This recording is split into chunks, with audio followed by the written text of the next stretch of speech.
10 ans après leur dernière apparition au cinéma, les 4 Fantastiques reviennent pour une nouvelle tentative de conquête du box-office et de nos cœurs de cinéphiles. Les 4 Fantastiques sont enfin dans le MCU, mais leur arrivée est-il enfin digne de leur statut de première famille de Marvel?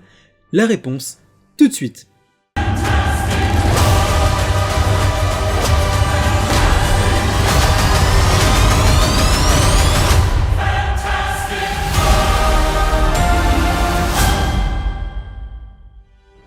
Bonjour à tous et bienvenue dans cette nouvelle vidéo critique sur les 4 Fantastiques Premier Pas.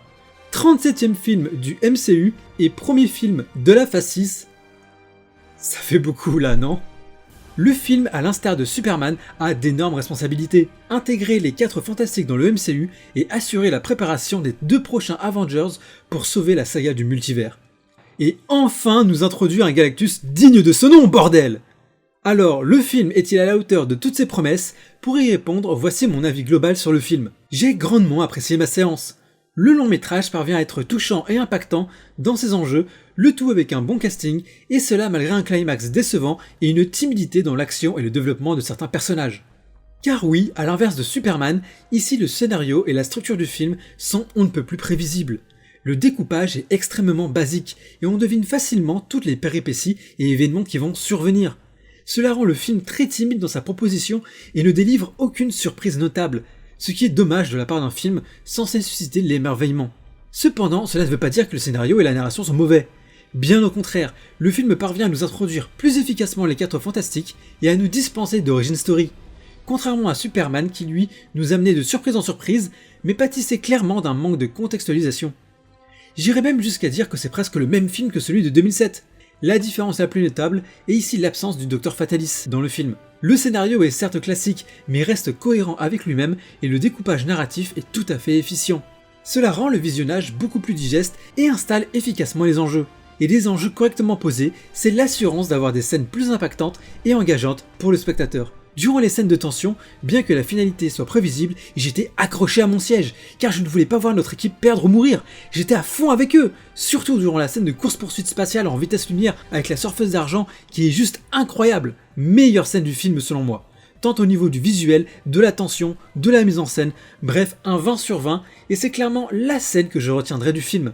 Puis vient Galactus, qui met en péril toute la planète Terre, et on ressent clairement le danger qu'il représente. C'est d'ailleurs sa présence qui soutient tout l'aspect dramatique du film, renforçant chaque scène de débat et de dispute entre les personnages qui sont mis au pied du mur. Surtout pour Reed et Sue qui font face à des choix cornéliens. Et justement, parlons des personnages. Et les relations entre les membres des 4 Fantastiques sont correctement installées, ainsi qu'entre l'équipe et le peuple. Et ces derniers sont mis à l'épreuve durant tout le film. Même si je trouve qu'ils ont finalement peu de temps pour respirer, car lorsqu'ils interagissent entre eux, c'est surtout pour parler sauvetage du monde et l'aventure super-héroïque. La dynamique fonctionne, mais n'a pas le temps de correctement s'épanouir à mon sens. J'aurais aimé une scène ou deux en plus, où on assiste à des moments de dispute ou de tendresse du quotidien, comme la scène où Sue annonce sa maternité.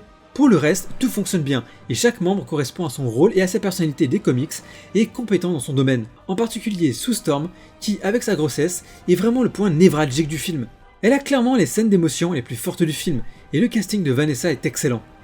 Son petit frère n'est pas en reste, toujours nonchalant avec les femmes, il a gagné une facette beaucoup plus sérieuse et investie pour résoudre les problèmes, au contraire de sa version Chris Evans, très blagueuse. On ajoute à cela sa tentative de créer un dialogue avec la surfeuse d'argent et on obtient une torche humaine plus intéressante, mais toujours là pour le spectacle. Le film est également plus sérieux que la plupart des autres films du MCU, et les touches de légèreté sont souvent apportées par Johnny, portées par un casting qui fait le travail. Reed a lui aussi de très bons développements, car il est à la croisée des chemins entre ses rôles de super-héros, de scientifique, de mari et de père. On voit que toutes ses responsabilités le pèsent et qu'il se cache derrière son rôle de scientifique pour gérer la pression, mais qu'échouer en tant que scientifique, c'est échouer en tant que super-héros et père. Si le fond du personnage est riche et intéressant, la forme me laisse dubitatif. Déjà le casting. J'aime beaucoup Pedro Pascal, mais je trouve qu'il n'est pas assez Reed Richards. Vanessa Kirby est elle aussi un grand nom du cinéma, mais je trouve qu'elle s'immerge mieux dans son personnage. Je vois d'abord Sue avant de voir Vanessa Kirby. Alors qu'avec Reed, c'est 50-50. Parfois je vois Reed, parfois je vois Pedro. Bref, il souffle le chaud et le froid en ce qui concerne l'intégration du rôle dans le personnage. Et pour finir sur lui, je trouve que ses pouvoirs sont clairement sous-exploités. Il ne fait presque rien avec ses pouvoirs autre qu'étirer ses mains et ses jambes. Dans le film, ça fait 4 ans qu'il est Mr Fantastic et pourtant sa version d'il y a 20 ans faisait beaucoup mieux. Marvel Rival fait beaucoup mieux. Une vraie déception de ce point de vue-là, surtout quand le film a un tel budget. La chose, c'est clairement l'inverse de Reed Richards. Si je trouve les VFX et l'usage de ses pouvoirs impeccables, le fond, lui, est inexistant. C'est un pilier physique et moral pour l'équipe, mais le pauvre n'a rien comme développement ou caractérisation intéressante. Alors que son visage est très expressif et l'acteur parvient à bien retranscrire ses émotions dans sa voix. On espère plus d'amour à l'avenir pour notre golem de pierre préféré. Parlons des antagonistes. Et que ce soit Shalla-Bal, la surfeuse d'argent, et Galactus, le dévoreur de monde, ils remplissent tous les deux leur rôle. Fidèle aux comics, Galactus est cette entité surpuissante et inexorable, et enfin il ne ressemble pas à un putain de stupide nuage. Shalla-Bal, quant à elle, a un bon traitement durant les 2/3 du film, avant de disparaître pour le dernier acte. Ce qui est dommage, car j'aurais aimé plus d'interactions avec nos héros, car sans trop spoiler, Shalla-Bal a elle aussi fait un choix vis-à-vis de la maternité, et du sauvetage des mondes. Un choix qui fait écho à celui de Susa Storm. Tout semblait indiquer une interaction et du développement entre les deux femmes, mais non, on n'a rien. Sur ce point, je suis au regret de vous dire que le film de 2007 fait mieux. Mais mieux que rien n'est pas forcément suffisant. Mais à côté de ça, elle nous offre de superbes scènes d'action, elle est belle, badass et bigrement charismatique. Mais son absence dans le dernier acte lui est vraiment préjudiciable.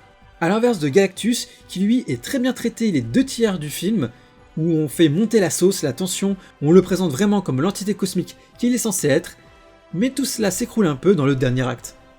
Un dernier acte des plus frustrants, car globalement le film tient toutes ses promesses. Des 4 fantastiques attachants, un Galactus effrayant, une surfeuse glaçante, un univers comics accurate, tout est bien installé et prêt à dérouler dans un bouquet final magistral. Et bien que satisfaisant dans le fond, il est frustrant dans la forme. On aurait aimé plus de combats, plus de Shalla-Bal et un Galactus vraiment puissant. Ici, il n'utilise pas énormément de pouvoir, même le clobbering time est décevant. Tout était là pour nous mettre les potards à fond et être aussi plaisant qu'un Superman, qui à l'inverse d'avoir un impact émotionnel concret, avait un impact visuel beaucoup plus fort et était beaucoup plus divertissant. Ici, l'impact émotionnel est là, mais visuellement, ils auraient pu aller beaucoup plus loin. Je vous l'ai dit, tout l'inverse de Superman. Ici, ça reste trop sage, mais le film se maintient grâce à ses enjeux et aux personnages très bien installés qui donnent toute leur force aux scènes de bravoure. On veut voir notre équipe réussir, et on aurait aimé qu'ils le fassent dans une plus grande ébauche de super pouvoirs. Parlons réalisation. Et le film s'en sort plutôt bien. Loin de l'extravagance de mise en scène d'un Superman, ici on mise sur une sobriété du décorum dans un style rétro-futuriste des années 60. Un coup de peinture qui apporte de la fraîcheur au film et qui dépeint ici un style visuel curbien très prononcé et assumé. Ça passe par les costumes, les designs, les machines à la fois très lisses mais exubérantes, au dialogue assez niais et direct mais légèrement trop effréné. Et pour finir, la colorimétrie du dernier acte, trop gris et terne à mon sens. Ce que je ne comprends pas car l'ensemble du film est très joli à regarder et pétaradant à bien des égards. La course-poursuite dans l'espace est incroyable comme dit plus tôt, les caméras qui suivent la torche et la surfeuse sont super dynamiques et les effets spéciaux n'ont clairement pas à rougir de la distinguée concurrence. Sauf le bébé. Ah là en revanche, ça se bat pour savoir qui est le bébé le plus moche du game. Le travail de l'infiniment petit et infiniment grand est bien retranscrit, notamment dans une scène de flashback absolument magnifique et onirique, malgré la noirceur de ce qu'elle annonce. Et globalement, tous les plans dans l'espace sont assez sublimes. C'est ce qu'aurait dû être un Captain Marvel à l'époque, une vraie épopée spatiale avec des enjeux cosmiques. Mais heureusement, les 4 fantastiques sont là et nous l'offrent dans un écrin clairement au-dessus du reste du MCU. Pour conclure, les 4 fantastiques premiers pas nous offrent ici la meilleure adaptation de la première famille de Marvel au cinéma. Portée par une proposition classique très prévisible, mais qui mise en application fonctionne à merveille, dans un univers au style curbien reconnaissable dans lequel navigue une équipe des 4 fantastiques attachante, bien que compressée par le scénario. Malgré certains personnages au traitement incomplet, voire inexistant, et un dernier acte bancal, voire frustrant, le film nous tient par ses enjeux et la montée progressive de la tension qui rendra chaque moment de bravoure fantastique. Merci de m'avoir écouté, dites-moi ce que vous avez pensé du film et si vous êtes convaincu par cette nouvelle monture des 4 fantastiques. Quant à moi, je pars en vacances tout le mois d'août, je vous souhaite à tous de fantastiques vacances. Sur ce, je vous dis à la prochaine, salut tout le monde.